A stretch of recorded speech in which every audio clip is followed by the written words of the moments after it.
Sometimes we make a decision which affects the rest of our life. Your decision to join the FCCCM exam is one of those life-changing decisions that you've taken. Welcome to this presentation.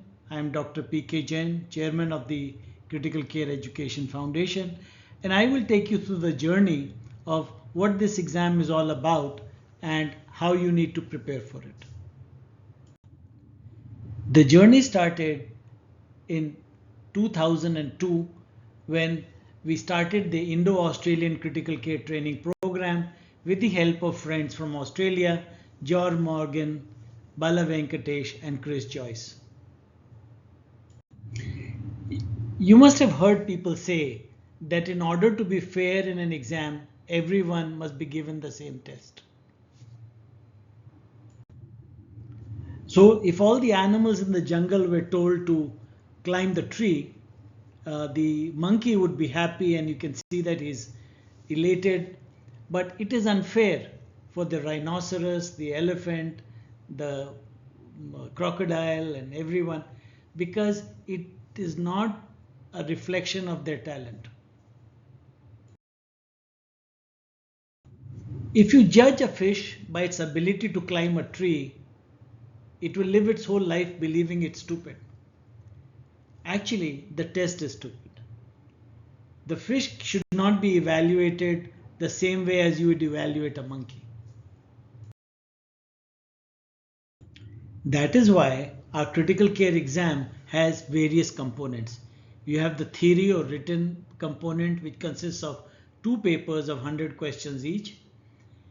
They cover a diverse range of systems, cardiology, neurology, respiratory, endocrinology, etc. You have OSCE stations. OSCE stands for Objective Structured Clinical Examination, and it's slightly different for the FCCCM and the EFIC exam. It's a very important and unique component of the exam where you have tables where ABGs may be kept, biochemistries, ECGs, X-rays, CT scans, hematology, coagulation, equipment, drugs, graphs. In the advanced fellowship, you have some of these replaced with medical statistics, hemodynamics, echo and ultrasound in the critical care unit, microbiology and antibiotic selection. Then you have another category, communication. And finally, you have e-cases, which is a mixture of bedside clinical examination and the Viva stations. So a candidate is examined in various diverse talents and skills, and this allows us not to have the situation where the fish is asked to climb a tree. Someone would be good in theory, someone would be good in OSCEs, and then even in OSCEs it's very diverse. You have ABGs, ECGs, X-rays, biochemistries like hematology, coagulation, equipment, etc. You have someone who will be talented in communication, can make up there, or in the e-cases. You're all familiar with the tortoise and the hare story there. The reality is ultimately both of them cross the finish line. It's just that the turtle takes a longer time. And if our criteria is anyone who can reach the finish line is a winner, then you do not give enough credit to the speed of the rabbit or the hare there. And so an important component of any examination is to do the skill, perform the skill in a fixed amount of time. And that time is equal for everyone. Time is an expensive commodity in the ICU duties of a doctor. A doctor typically has to see anywhere from 8 to 20 patients. He has to review all the investigations. He has to talk to the family. He has to talk to the consultants, etc. And if he is going to take 1 hour per patient in examining the patient, eliciting the signs, etc., then he will never be able to finish seeing all the patients even once. And that is why our students are taught to perform the necessary skills in a limited time, which means examining a patient, for example, in 7 to 10 minutes. This time management skill is unfortunately not taught in many of the courses. The exam used to, in fact, consist of these 5 components. We had the logbook, and if you cannot do the logbook, the academic diary. You had the theory or written component. You had the OSCE stations.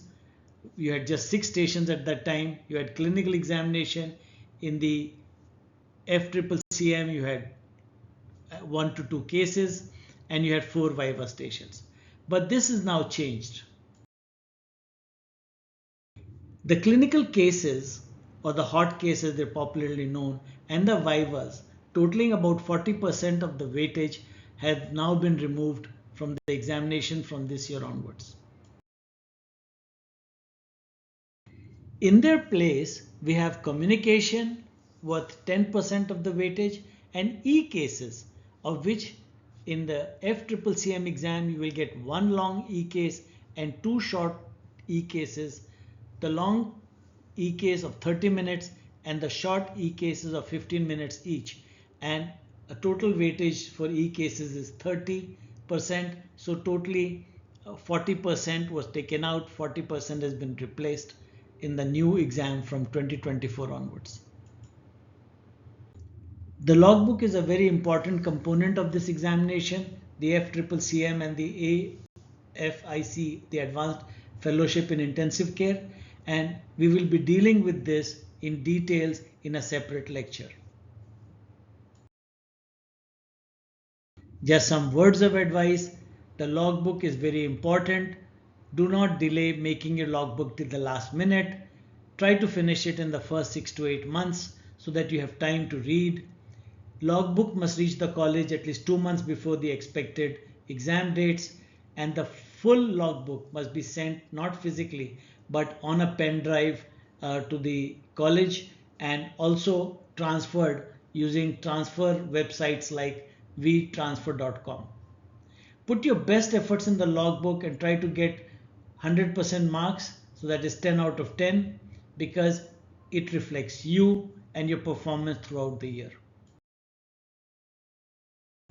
Some candidates, especially those who are living outside India and working outside India, may find it difficult for security and institutional policy related issues that they cannot take patient data and submit it in the logbook.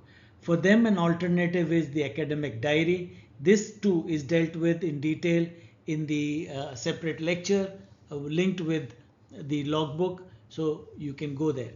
If you have an issue with the management of your hospital not giving you access to data, then you need to contact the college and take permission for yourself to submit the academic diary as soon as possible. The theory exam is usually held 1 month before the practical exam and is clubbed with the crash course, which is the crash revision course, preparing you and getting you familiar with the examination system. It's very, very, very important to attend the crash course which is held, so that you are not taken by surprise when you see a different system than what you had for your MBBS or MD exams. Each theory exam consists of 2 papers of 2 hours duration. For the FCCCM exam, all the questions will be of MCQ type, best of 4. You will be given 4 options and you have to select one of them. You will not get the type K questions, which will be there only for the Advanced Fellowship in Intensive Care. Paper 1 for the FCCCM consists of the cardiovascular critical care, pulmonary critical care, gastro and hepatic critical care hemato-oncology, common problems in ICU, surgical critical care and trauma, critical care pharmacology, toxicology and environmental injuries. Paper 2, which is held immediately after paper 1, consists of MCQs in neurocritical care, renal metabolic critical care, infectious diseases, critical care obstetrics, critical care endocrinology, ethical issues in critical care, and ICU management and organization. Here you can see the theory exam going on in a recently conducted exam of the FCCCM, and The examiners are always standing by to see that it's a fair examination. These instructions are always given before the exam also. The FCCCM only has the best of 4 MCQs, and the Advanced Fellowship in Intensive Care will have 80% of the questions as best of 4 and 20% as type K questions, where there'll be various options and you have to say whether each statement is true or false. Remember to put your roll number on top of the sheet and sign at the bottom of the page. As I said, these instructions are given at the time of theory exams, so don't worry about it. This is how the answer sheet for the FCCCM looks like. You have a space for your roll number, and you must be particular to put your UID, unique identification number, that every candidate is provided at the beginning when they register. You have the question numbers displayed and the options A, B, C, D, and whichever is correct, you need to completely fill that area inside without spilling outside. And this is the correct method for writing your answer. No crossing, no ticking, and no half filling. It needs to be done properly. In the EFIC theory papers, you will have 20% of the questions as type K questions, where there'll be a question and there'll be 4 options. You have to decide each one, is it true or false. So regarding SIMV ventilation, should tidal volume, the set tidal volume should be 6 ml per kg actual body weight. I think it is false, so it's F. It may be used for patients with raised intracranial pressure. I feel it's right, so true. It's a form of volume control ventilation, true. Inspiratory flow decreases exponentially, false. So how do I translate that? This is what my answer sheet will be like. Whatever is true, I will color it. And if it is not colored, that means not true, that is false. The way to do it is, whenever you select a circle, you must completely fill it inside. Not tick it or cross it, not half fill it, fully fill it. This is very important. This is how the EFIC answer sheet will be like. Next 20 questions, so the previous 1 to 80 obviously are best of 4.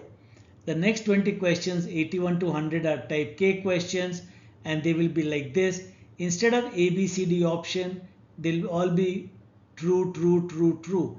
And if it is true, you need to color it inside like we just discussed. And if it is false, then you leave it blank.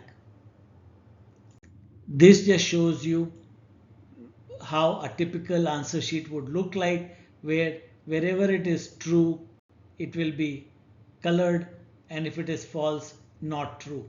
And so the answer sheet submitted will look something like this. Instruction for filling the FCCCM or the EFIC answer sheets: use a blue ballpoint pen only, not black, not a pencil.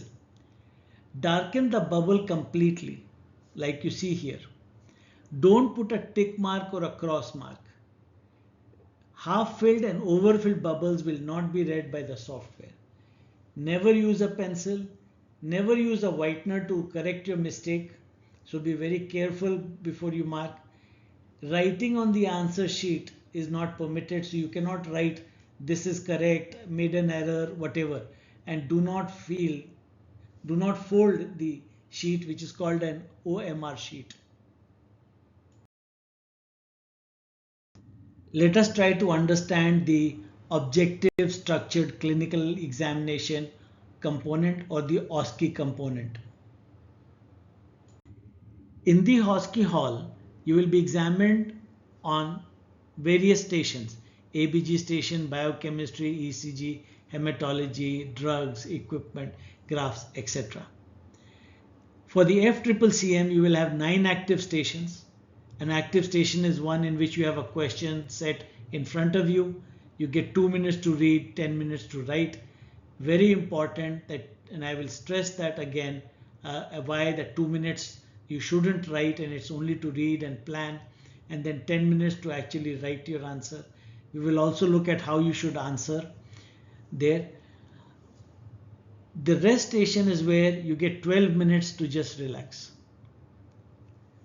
Very important again there to just close your eyes, relax. Don't think of what has already happened, stations that you have attempted so far.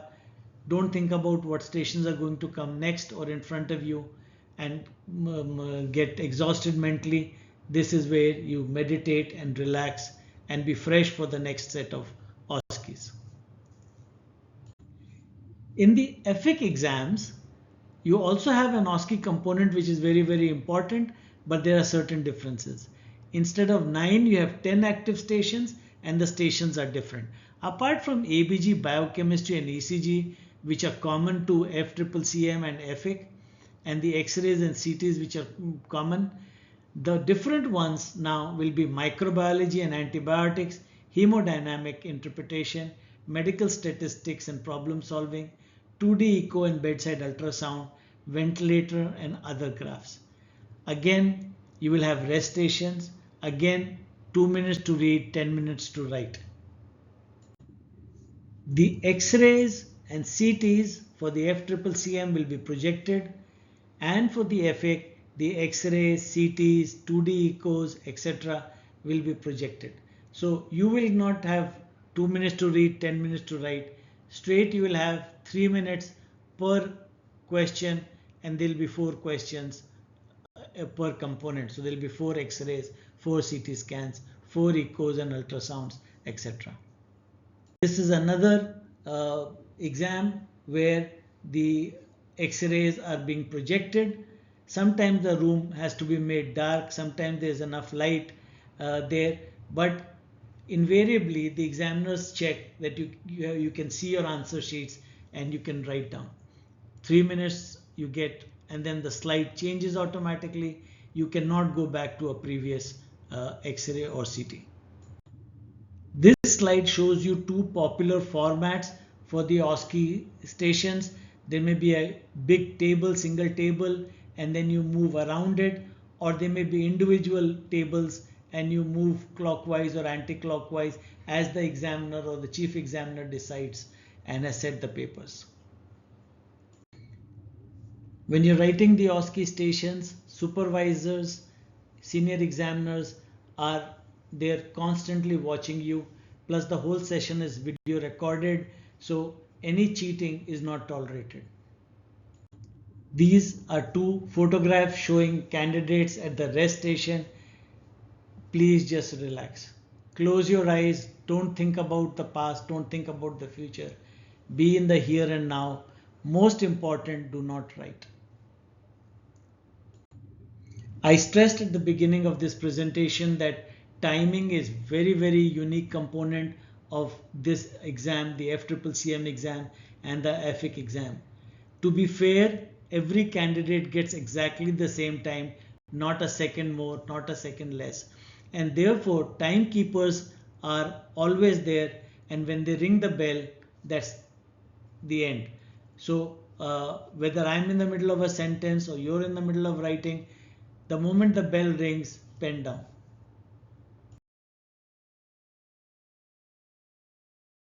Here I'm just showing you a typical OSCE that may be kept on the biochemistry station.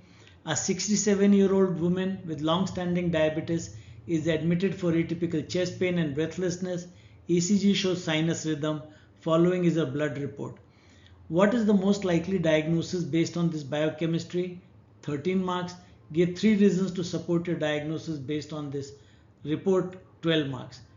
What you should quickly see, and you'll get about 2 minutes per question like this, not more. You should be able to pick up that there's an acidemia, the bicarbonates are low, so there's a metabolic acidosis. Quickly calculate the anion gap and find that it's normal. If you have a normal anion gap, you have to look at the urinary anion gap. It is positive, which means there's a renal tubular acidosis. And when you get renal tubular acidosis, you need to look at the urinary pH or the serum potassium. It is high, so this is renal tubular acidosis type 4. So your answer, when it says what is the most likely diagnosis for this biochemistry is renal tubular acidosis type 4. Finish. That's what you need to write down. These calculations are not what the examiner is interested in. That you do on your rough page section of the answer sheet. Give 3 reasons to support your diagnosis.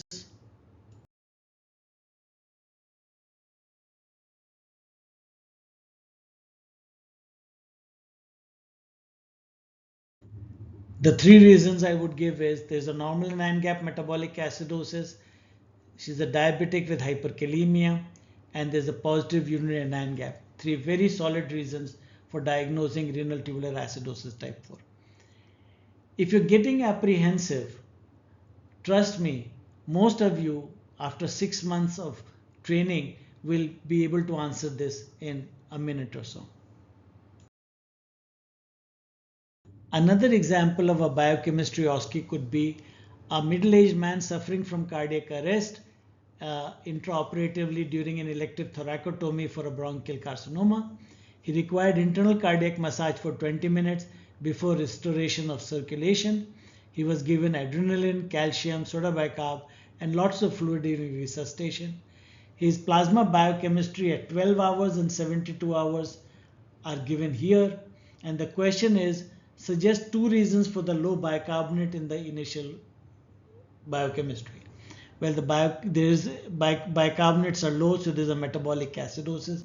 You know he's had a cardiac arrest, so one of the reasons could be lactic acidosis. Okay, and second is a lot of fluids have been given in the resuscitation, so lots of saline, so hyperchloremic metabolic acidosis could be there, so saline resuscitation. This becomes obvious from the history, but in the exams you would really have to work up that the bicarbonate is low, there's a metabolic acidosis. What is the anion gap? You have a high anion gap metabolic acidosis. Look for corrected bicarbonate. You pick up a normal anion gap. High anion gap is because of lactic acidosis. Normal anion gap is because of saline resuscitation. So that's how you would pick up the answer to this.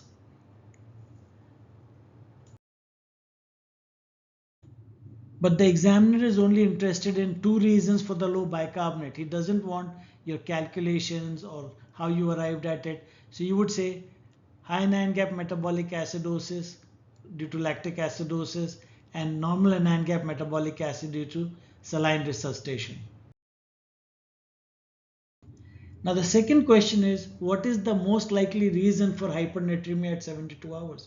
You see, the sodium was 139, but in a matter of hours it goes up to 166. What could be the reason? It's very unlikely that so much saline has been given to push it up there.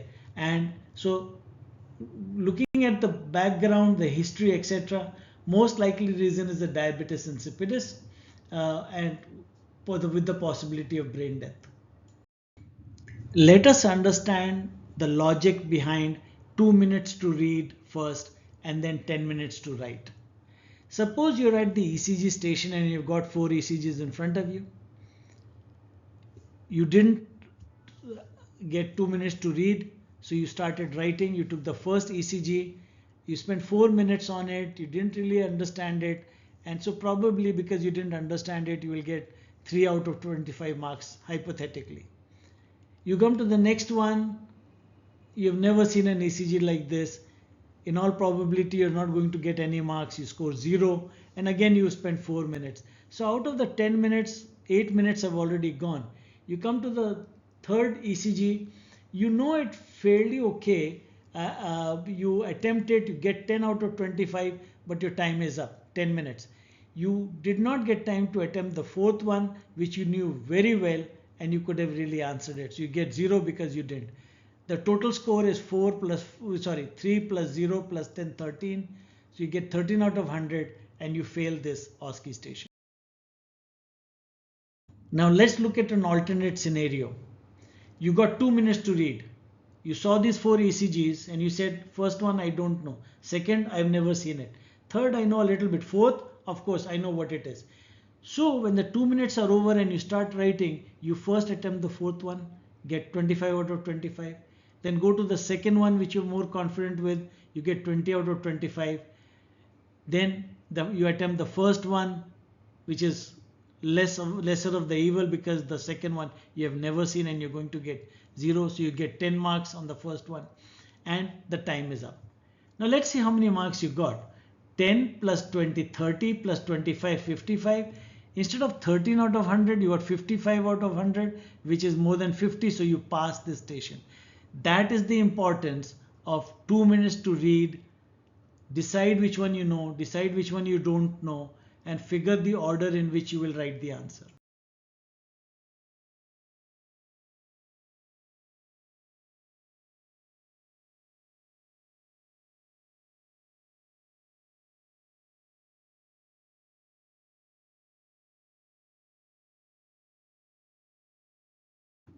In the OSCE answer sheet, there is an answer column and then there's a rough work column. Always start when you have a OSCE in front of you, and this is an ABG OSCE which says comment on the ventilatory status and explain the hypoxemia. You look at the PCO2 and you say, okay, PCO2 is high, so it's hypoventilating, I understand that. But to explain hypoxemia, you need to calculate the alveolar arterial gradient, where you find that it is normal. But these calculations are only for you to get at an answer. It's not what the examiner is wanting. He wants just an answer. So comment on the ventilator status. In the answer column, you will write patient is hypoventilating. Explain the hypoxemia. You say alveolar arterial gradient is normal and therefore there is no lung pathology. This low PO2 is secondary to hypoventilation itself. That's the answer. No calculations come in the answer section. The communication station is an independent, very valuable station. It's valuable not just to pass the exam, but it's also valuable for the rest of your life, because you will have to deal with relatives, you'll have to deal with other consultants, you'll have to deal with staff under you, and therefore both the FCCCM exam and the FIC exam have a communication component. What is the difference between them? Well, in the communication station for the FCCCM exam, you will have a problem where you need to interact with the family members. Maybe you have to declare brain dead, maybe you need to ask for organ donation, maybe there's a complication that you're not aware of, you did not anticipate, and you need to explain to the family. Maybe you need to take consent for something, whatever. So in FCCCM, it's interacting with the patient's family. In the FIC exam, it's not really so much. You could have to deal with the patient's relatives, but more likely the problem would be departmental and interdepartmental. You may get a complaint that one of the resident doctors is very rude with the nurses, or the nurses bring it to your notice that he doesn't wash his hand before procedure, or it may be you're given a problem that there's shortage of staff and you need to go and talk with the medical director or whatever. It's all about communication skills.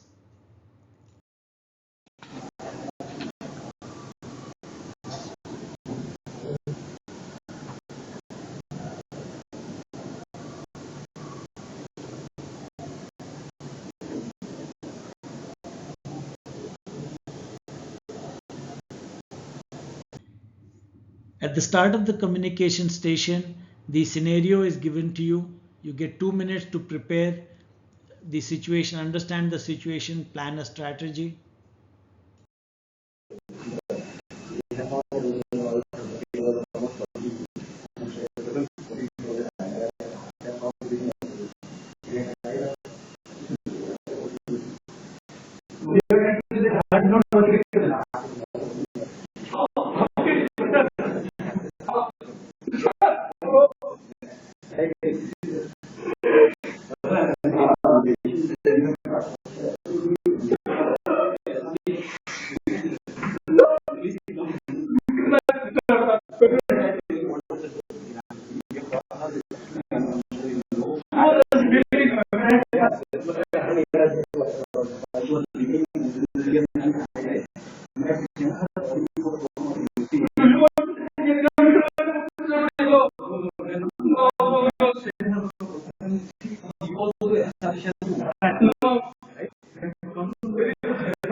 After 2 minutes, you go inside and you interact with the relative if it's a FCCCM exam, and there's an examiner in the room who is looking at your interaction.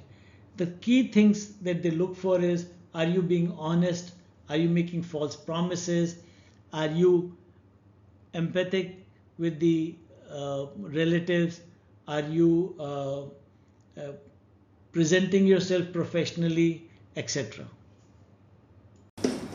Hello, uncle. I just wanted to talk to you about your son. Came with loose motion.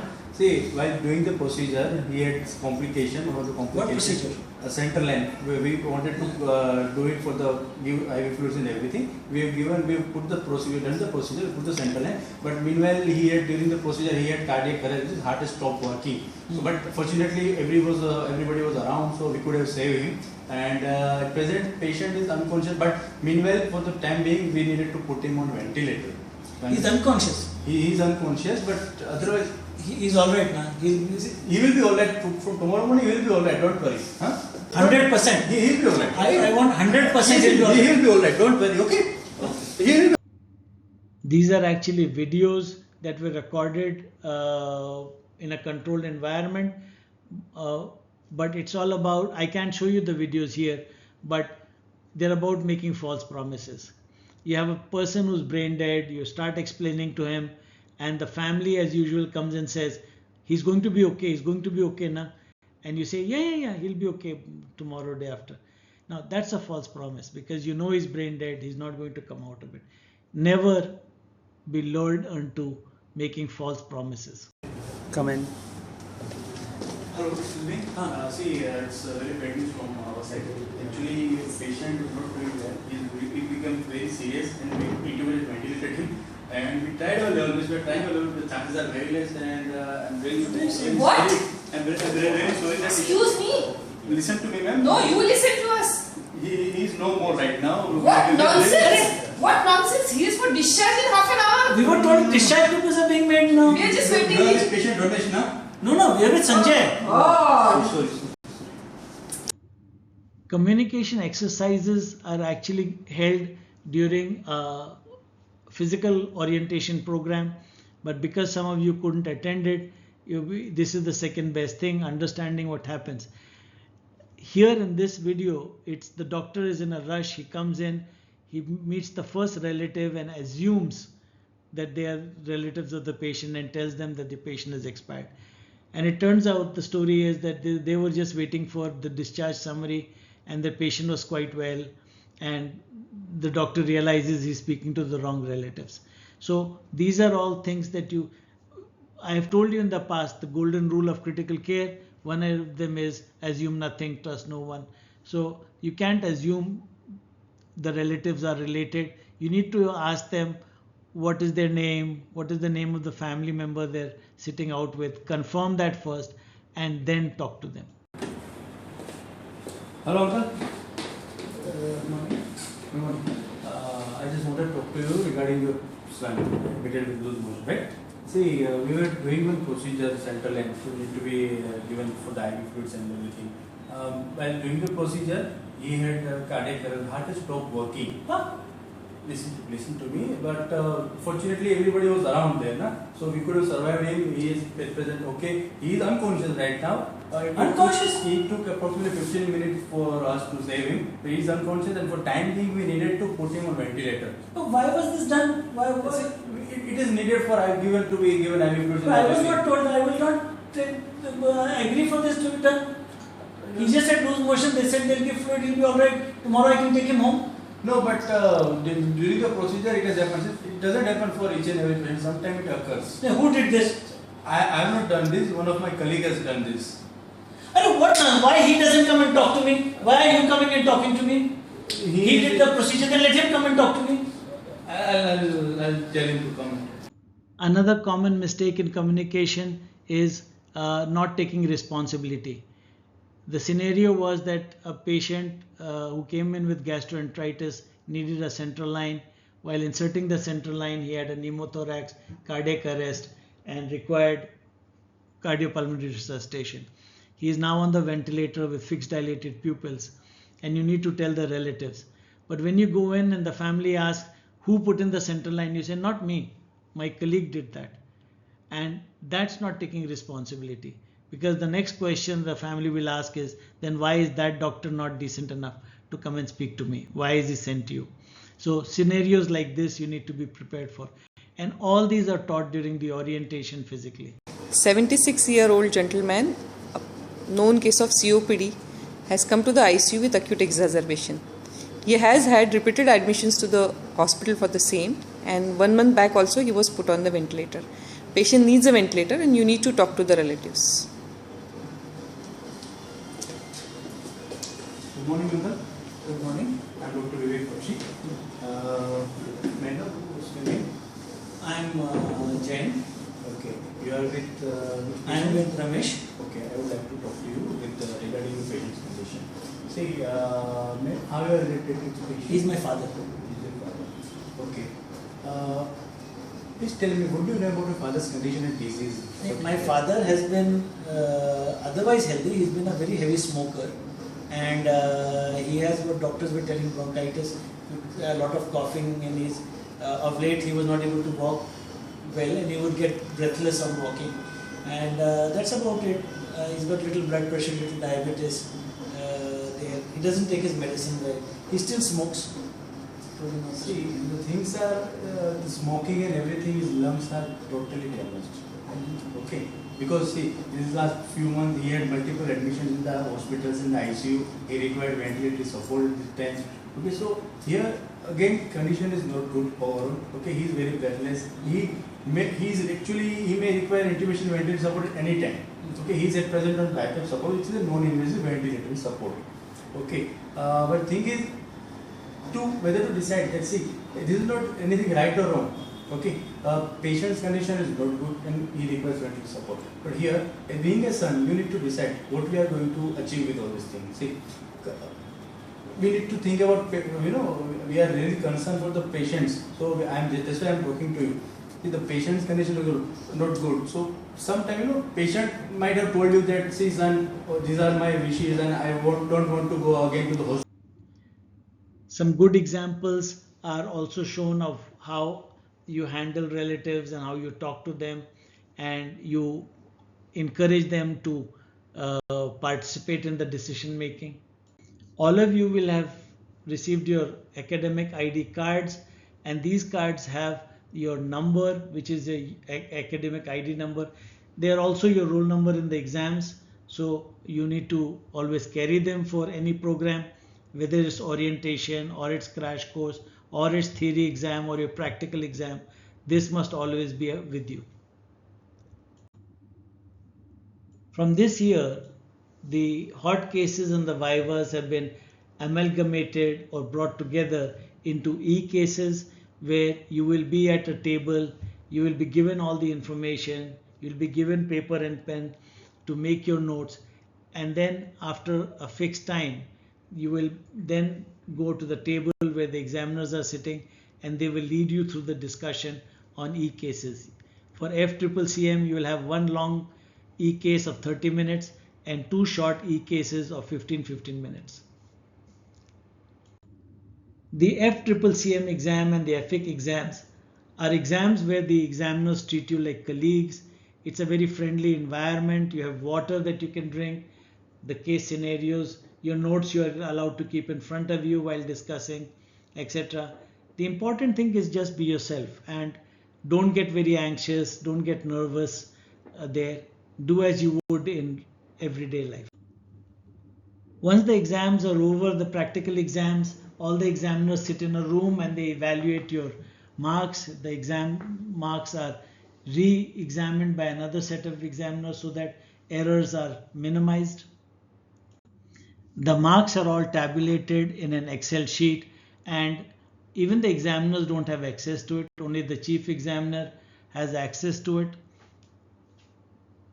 What are the criteria to pass this exam?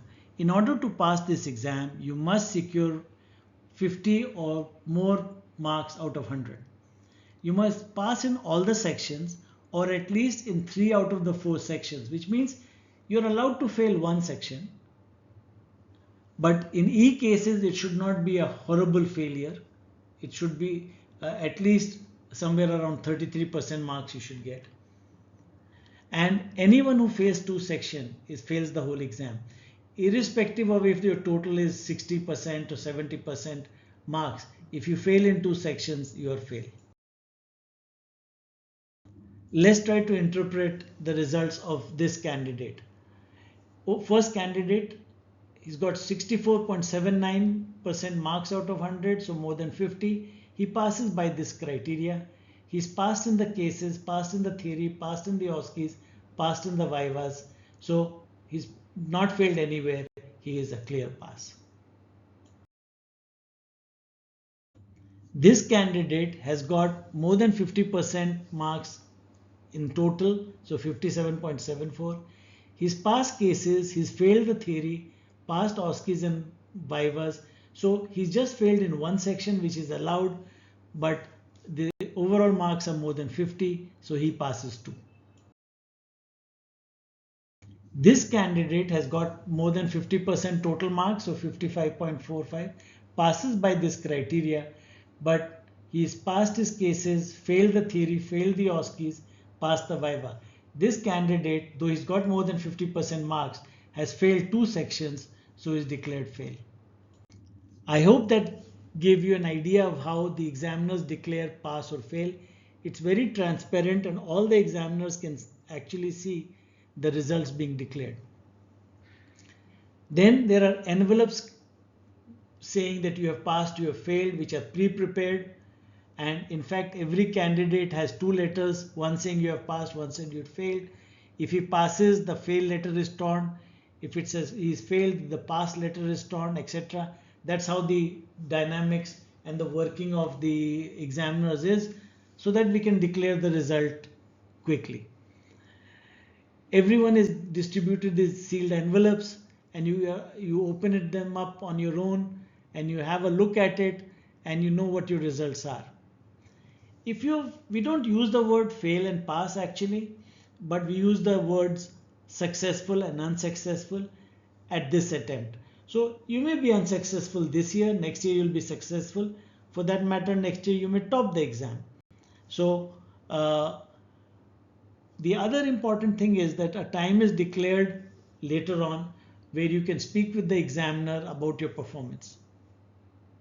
Overall, we believe our exams to be extremely fair. We are very proud of the high standards we have achieved over the past 20 years. We go to extreme lengths to see that it is fair, and examiners take a lot of pain. In fact, we spend about 4 to 6 months preparation per exam. We have no fixed percentage, and if you're good, you're good. There have been twice where we've had 100% result, but most of the time it's around 70 or 75 or 80%. There are no grace marks. So people have failed with 49.9 and the pass would have been 50. So because there's no end to giving grace marks. The examiners meeting is a very important and very popular component of the exam. It's held usually one day before the actual exam that the candidates give. It's about ensuring fairness of the questions that have been prepared, because 1 or 2 examiners prepare a section, and it is very important that it is not too tough, it's not too easy, the wording is not so ambiguous, etc. So all the examiners actually in a way give the exam that you are taking the next day, and even if one person is not able to pick up the answer and is not convinced that he would have done it in real life, that question would not be asked to the candidate. So we actually, the paper or the OSCEs are all prepared few hours before you actually give it, and no one knows what questions will be asked. except of course the chief examiner and the president of the college. Each examiner has a say in the wordings, the framing of the question, the structure. We have also observer examiners who are getting exposed to the system so that they can become examiners in the future. These are usually our past fellows. There is mechanisms to ensure confidentiality and prevents leak. We're very proud that in the last 50 exams that have been held, only on 2 occasions we found a minor infringement that was there and appropriate action was taken. Another important thing is you will never be examined by your own teacher. We make sure that you will not face your own teacher. What are the guidelines for the examiners that we give them? We tell them every time, be friendly, realize that candidates are nervous. Ensure questions that are put in a way that they understand. You cannot say the biochemistry was NAD, meaning no abnormality detected, or WNL, meaning within normal limits. Every region has its own short words that they use, so it may not be known to others. Try to see to it that you don't use these. Use clinical scenarios to assist and explain to the candidate. Ensure candidate stays on the track. If he's deviating from what your expected answers are, bring him back on track. Give candidates opportunities to gain marks. If he's getting stuck somewhere, move on to the next question. Give lifelines if something is going really bad. And so these are the instructions that are given to the. Now these are instructions and it says Viva, but the Vivas are now replaced with e-cases. But the general guidelines are the same. Greet the candidates, make them relax. Establish eye contact when asking questions. And if they're going off the track, bring them back on track. If you need to prompt them to get an answer, then just give them half of what they would have otherwise scored. Cover maximum questions possible, and any fatal answer. That means a fatal answer is something that would harm the patient or risk his life, then that candidate should not be allowed to pass. Now, in order to be fair to everyone must take the same test. There's another aspect to it too. If I'm going to ask one candidate about diabetes mellitus or DKA and the other one I'm going to ask about adrenal insufficiency, it's not fair to both of them. We see a lot of diabetic ketoacidosis, so you're familiar with it. You don't see adrenal insufficiency as much, so it's a little tougher question.